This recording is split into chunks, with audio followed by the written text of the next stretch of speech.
କଥା ଦୋହରାଇ ଅଭିନନ୍ଦନ ଜଣାନ୍ତି ସାଧୁ ସନ୍ତ ଜନେ ତରୁଛାୟା ଶୀତଳ ପରସେ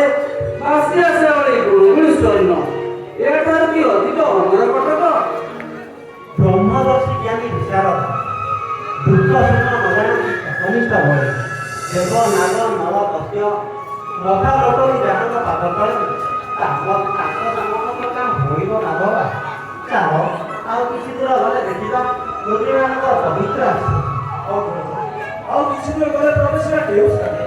କେଉଁ ଋଷିଙ୍କ ଆଶ୍ରମ ଅଧିକ ପ୍ରଥମେ ଭେଟିବାରେ ମହାମୁନି ଅତ୍ରିଙ୍କ ସହିତ ସତୀ ଅନୁସୂୟାଙ୍କୁ ଦର୍ଶନ କରିବା ତପୋଧନ ପ୍ରଭୁ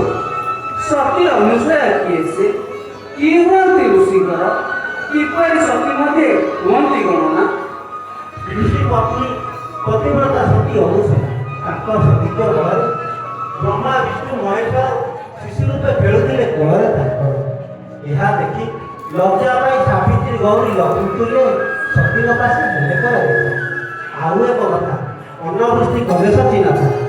ପୃଥିବୀର ଦୁଃଖ ହରଣ କରିଥିଲେ ସେ ପତିବ୍ରତା ପ୍ରଭୁ ଏପରି ସତୀ ଅଟନ୍ତି ଋଷି ପତ୍ନୀ ଅନୁସୂୟା ଆଶ୍ଚର୍ଯ୍ୟ ଲାଗେ ଶୁଣିତା କଥା ଚାଲନ୍ତୁ ତାଙ୍କୁ ଦର୍ଶନ କରି ପ୍ରାଣ ପବିତ୍ର କରିବା ମାନବ ମାନସିକ ଉପଭୋଗ କରନ୍ତି ତାପସ ଭାଗ୍ୟବାନ ମାନସିକ ତପଚାରୀ ମାନେ ଦିବାରାତ୍ରେ ଭାଗବତ ପ୍ରେମର ସାଙ୍ଗର ବାହାର ଜଗତ ପ୍ରତି ନଥାଏ ତାଙ୍କର ବିଶେଷ ସମୟ ବିଶ୍ୱଜ୍ଞାନ ପ୍ରାପ୍ତ ହୁଅନ୍ତି ଯେଉଁମାନେ ନୁହନ୍ତି ସେ ବିଷୟରେ ଆସକ୍ତ ପରମ ବ୍ରହ୍ମ ଚିନ୍ତା କରି ଅନ୍ତିମରେ ଲଭନ୍ତି ସେ ପରମପଦ